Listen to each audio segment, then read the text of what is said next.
नमस्कार सभी दोस्तों को। तो आपका स्वागत है भगवान शिव के इस चैनल में।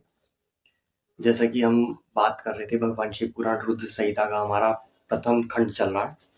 उसमें अब हम पढ़ने वाले हैं सृष्टि का वर्णन, जो रुद्र संहिता का सबसे अच्छा और गहरा अध्याय है। इसमें हम बताएंगे आपको कि किस तरीके से भगवान शिव के मन में इच्छा हुई कि सृष्टि की संरचना करनी चाहिए और किस तरीके से भगवान ने सृष्टि की उत्पत्ति करी और किस तरीके से भगवान शिव का जो है भक्ति भक्ति का जो भगवान शिव का जो महत्व है वो किस तरीके से है।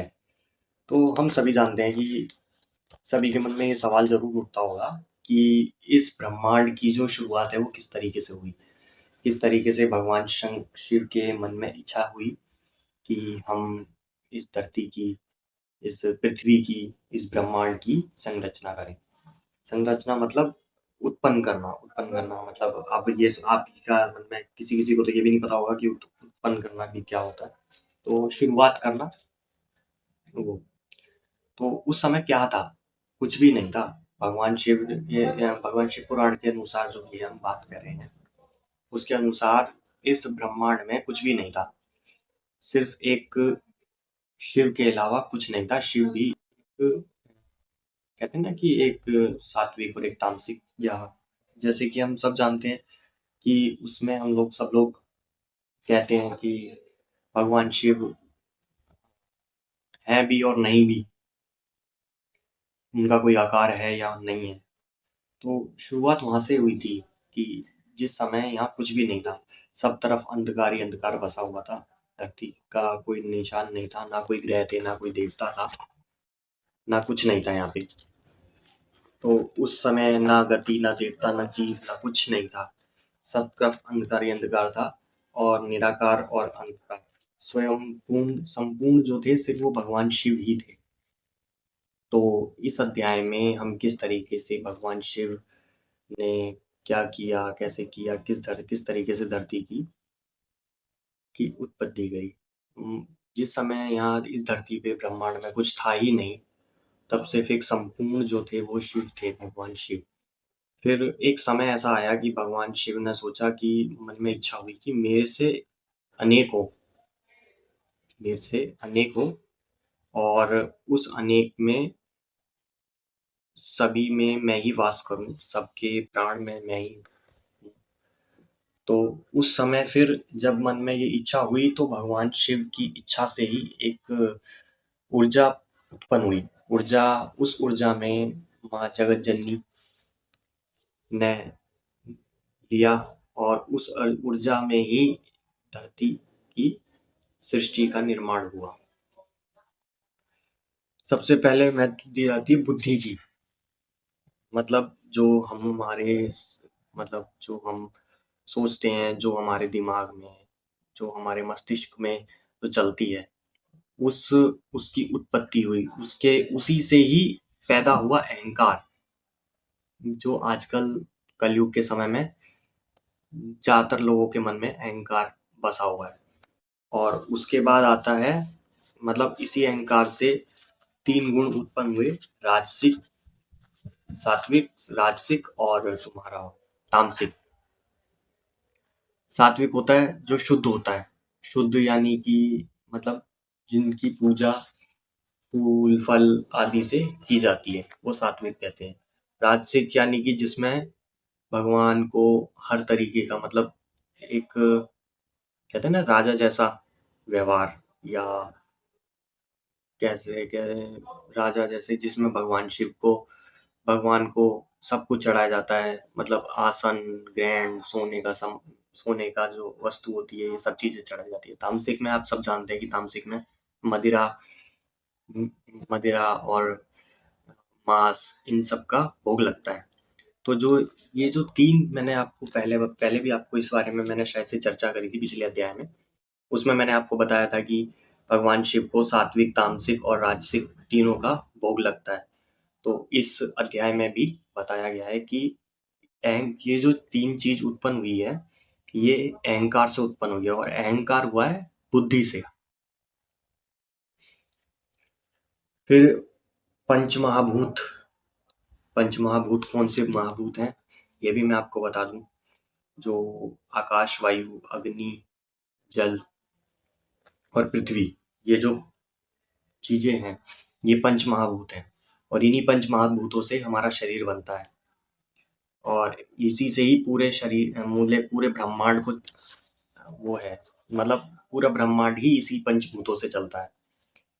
फिर इसके बाद भगवान शिव के मन में ये इच्छा हुई कि इसका बागडोर कौन संभालेगा, इसको कौन संचालन करेगा, कौन इसके अंदर जो मनुष्य हैं उनका निर्माण करेगा और कौन उनका संहार करेगा। तो उस बीच में भगवान शिव ने उत्पन्न किए भगवान विष्णु को उत्पन्न किया। उनको इसका कारभार सौंपा, जो क्षीर सागर में विराजमान है, शेषनाग के ऊपर, शैया के ऊपर विराजमान है।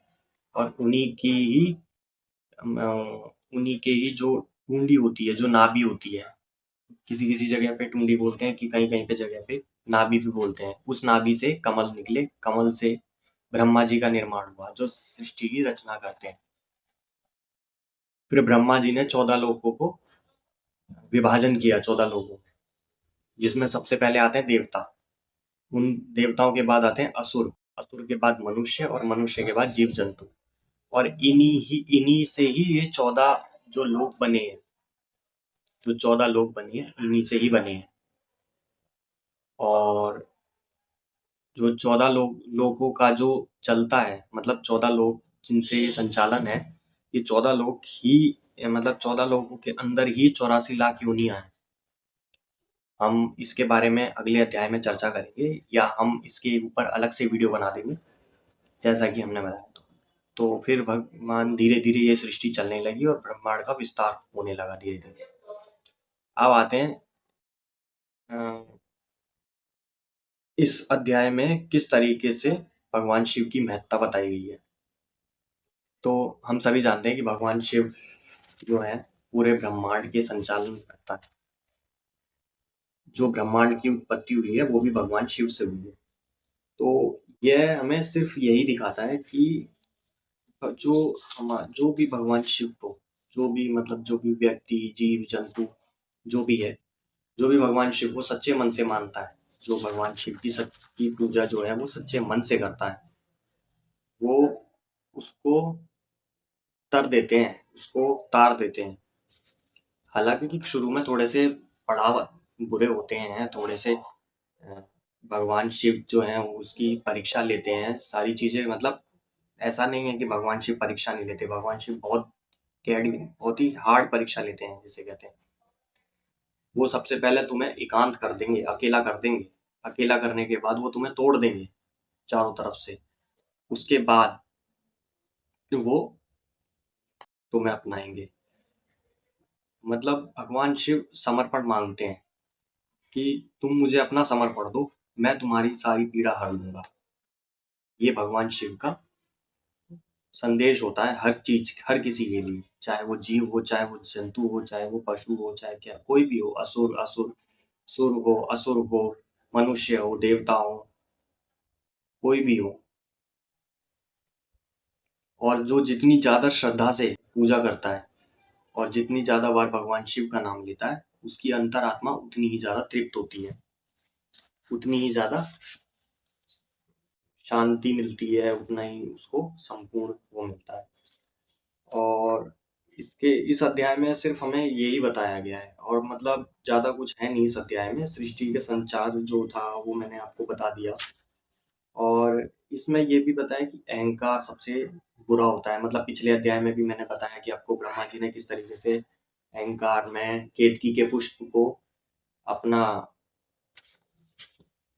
मतलब अपने वश में करके उससे किस तरीके से झूठ बुलवाया। जिस तरीके से भगवान शिव ने उसको श्राप दिया कि केतकी का पुष्प ही एक वर्जित रहेगा मेरी पूजा में, बाकी के सारे पुष्प मेरे उसमें चढ़ाए जाएंगे। और सच्ची भक्ति ही सबसे बड़ा मार्ग होता है इंसान का। आज के समय में कोई करता नहीं है। बस जिस दिन भगवान का दिन होता है, बस उसी दिन ही पूजा कर ली, बस भगवान तृप्त हो गए। और मैं मंदिर में जाता हूँ आज के समय में लोग क्या करते हैं कि मंदिर में चले जाएंगे, घंटों पूजा करते रहेंगे, डेली उस भगवान को नहलाते रहेंगे, करते रहेंगे। तो आप सबसे एक ही निवेदन है, मन से चढ़ाओगे एक बूंद भी लग जाएगी, और बिना मन के चढ़ाओगे तो कुछ नहीं लगना। मन में श्रद्धा होनी चाहिए, सच्ची भक्ति होनी चाहिए, और जो भी भगवान शिव को अपने मन से याद करेगा वो हमेशा उसकी सुनते हैं। सभी से यही नम्र निवेदन है कि तो उसी तरीके से हम आगे बढ़ेंगे। और ये सृष्टि का जो वर्णन है ये इतना ही है। इसमें आगे चल के और भी अध्यायों में बताया जाएगा कि किस तरीके से ब्रह्मा जी ने इसका अध्ययन किया, किस तरीके से भगवान ब्रह्मा जी ने पहले जीव का जन्म दिया। ये आगे चल के अगले अध्यायों में बताएंगे हम आपको। मिलेंगे अगले अध्याय में।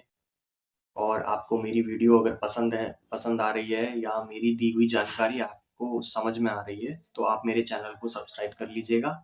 और भी अच्छे हम लोग अध्याय का जो हम लेके आते हैं, वो आप जब, ऐसा नहीं है कि हमने कहीं से देखा है या कहीं से कॉपी किया है या कुछ करा है।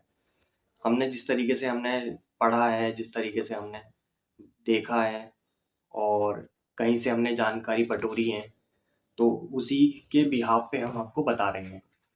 वैसे तो ये सारी चीज़ें जो हैं वो शिव पुराण में लिखी गई हैं, बस समझने समझने वाले के ऊपर बात होती है। अगर आपको विश्वास नहीं होता है हमारी किसी भी वीडियो पे, तो आपको शिव पुराण, गीता गोरखपुर प्रेस वाली जो गीता है और ये शिव पुराण जो है, ये आप पढ़ सकते हैं। जो हमारी जो जानकारी है, हम जो बता रहे हैं, वही आपको उस अध्याय में मिलेगा।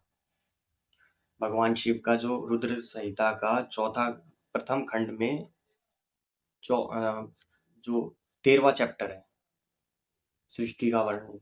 आप अगर उसमें, अगर आपको लगता है कि हमने कोई बात अगर आपसे झूठ बोली हो, तो आप वो पढ़ सकते हैं और आप देख सकते हैं कि उसमें क्या लिखा है, क्या नहीं लिखा है। तो मिलेंगे हम अगले अध्याय पे। नए अध्याय में मिलते हैं, नई जानकारी के साथ, नए उसके साथ। इस जब तक के लिए हर हर महादेव। और जो भी भगवान शिव को मानता हो वो कमेंट में हर हर महादेव लिख दे। हर हर महादेव।